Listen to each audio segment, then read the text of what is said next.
এই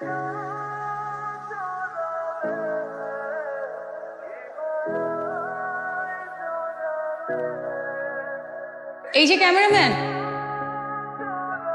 For your kind information, যারা ছবি তুলে তাদেরকে ক্যামেরাম্যান বলে না, photographer. And I'm not a photographer. আমার এই ফ্রেন্ডের বিয়েতে আসছিলাম কিছু স্পেশাল মোমেন্ট ধারণ করার জন্য। কিন্তু আমার কেন যদি মনে হচ্ছে আপনার ক্যামেরাতে আমার কিছু ছবি আছে। Sure. আসলে বিয়ে বাড়িতে তো অনেক মানুষ, অনেক মানুষের ভিড়ে একটা দুটো ছবি হয়তো আপনার থাকতে পারে। আচ্ছা একটু দেখি, সমস্যা কি? কারো পারমিশন ছাড়া ছবি তোলা প্রাইভেসি ভায়োলেন্স। ওকে, ডিলিট করে দেন। এত সুন্দর করে কপালে টিপ পরলেন, কষ্ট করে চোখে আবার লেন্সও পরলেন, দেখে মনে হচ্ছে পার্লার থেকে সেজে এসেছেন। একজন ফটোগ্রাফার যদি ছবি না তুলে খারাপ দেখান। আপনি কি আমার সাথে বাই এনি চান্স ফ্লার্ট করছেন? ফ্লার্ট আমি করি না, যা বলি ডিরেক্টলি করি। চাইলে আপনি ডিলিট করতে পারেন, okay, no problem, it's your call. Delete আপনি করবেন, অবশ্যই করবেন, কিন্তু তার আগে আমাকে ছবিগুলো পাঠিয়ে দিবেন। হোয়াটসঅ্যাপে পাঠিয়ে দিন। হোয়াটসঅ্যাপে দিতে হবে কেন? আমি আপনাকে ইমেল আইডি দিয়ে দিচ্ছি, ইমেল আইডি পাঠিয়ে দেবেন। Sourav. Dipa, nice to meet you.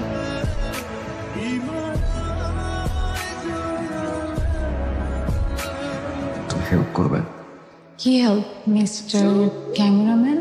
Photographer please. যারা ফটোগ্রাফার তা তো শুধু ছবি তুলেই যায়, নিজের ছবি তো আসলে কেউ তুলে দেয় না, তাই বললাম। পারবেন না? আবার আমার আপনার ছবি তুলে দিতে হবে? বাবা, আরেকবার বাবা বললাম তো ডেফিনেটলি বিয়ে করে যাবে কোনো ছেলে, যে কোনো ছেলে, আই প্রমিস।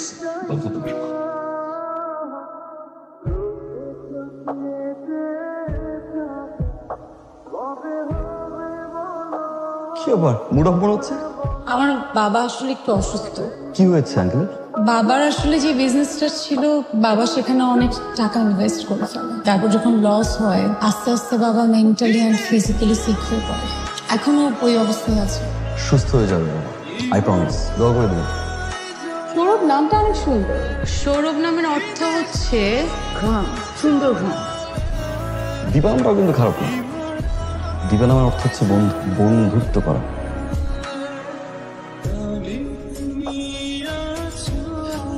তোমার জন্য। আমার জন্য? হ্যাঁ। কি ফুল এটা? কি ফুল? এটা কৃষ্ণচূড়া। কৃষ্ণচূড়া? তো কৃষ্ণচূড়া ফুল দিয়ে আমি কি করব? কৃষ্ণচূড়া ফুল দিয়ে কি করে? আচ্ছা, কি করে? সবাই বলে ফুল নাকি গাছেই সুন্দর। আমার কি মনে হয় জানো, ফুল সুন্দর তোমার চুলে।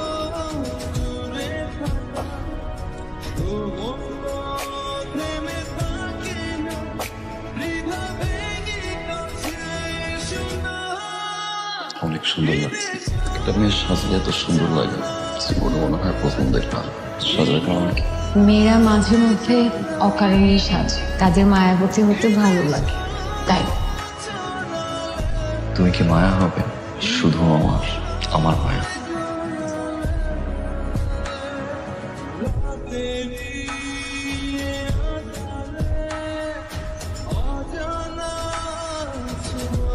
তুমি এখানে কেন? তুমি ফোন দিচ্ছ না, টেক্সট রিপ্লাই দিচ্ছ না, তুমি ঠিক আছে? আমি বলছি, আমি ফোনে বলছি, তুমি যাও, আমি তোমার সাথে ফোনে কথা বলছি, যাও। শুনো, আসছে যেহেতু বলো। আমি বলেছিলাম না, বাবা অনেক অসুস্থ। বাবা না হঠাৎ করে অসুস্থ হয়ে পড়ে, বাবাকে হসপিটালেও অ্যাডমিট করতে হয়। আমি আসলে 2 দিন হসপিটালেই ছিলাম। আচ্ছা, তোমার সাথে এখানে কেউ যদি দেখে তাহলে আমার অনেক ঝামেলা হয়ে যাবে। তুমি প্লিজ যাও, আমি তোমার সাথে ফোনে কথা বলবো। তুমি যাও প্লিজ। কালকে নিকল আসো প্লিজ। আমি চেষ্টা করবো।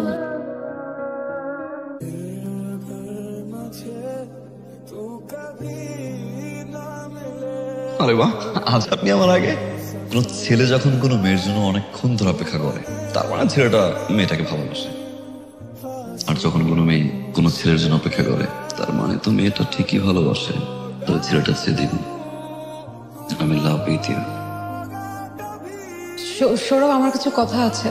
বলো। আমি তোমাকে বলেছিলাম না যে বাবার বিজনেসে অনেক লস হয়, অনেক ঋণ জমা হয়েছে। দীপা, আমি কথাগুলো জানি তো। না, আরো কিছু কথা আছে। সবকিছু দেখাশোনা করে বাবার বন্ধু আনিস আঙ্কেল। আমি জানি তো। আরো কিছু কথা আছে, তোমার শুনতে হবে সৌরভ। বাবার চিকিৎসার জন্য যত টাকা লাগে সব টাকা আনিস আঙ্কেলেরই দেওয়া, সবসময়ই দেয়। এখন আনিস আঙ্কেল চাচ্ছে তার ছেলের সাথে আমাকে বিয়ে দিতে। বাবাও এতে রাজি। সৌরভ, এমন না যে আমার অমতে রাজি হয়েছে, সবকিছু চিন্তা করে বাবার কন্ডিশন দেখে আমি সৌরভ আমি বাবাকে না করতে পারিনি। সৌরভ আমি তোমাকে পছন্দ করি, কিন্তু আমার বিয়েটা করতে হবে। আমি সরি সৌরভ, পারলে আমাকে মাফ করে দিও। ভালো থেকো।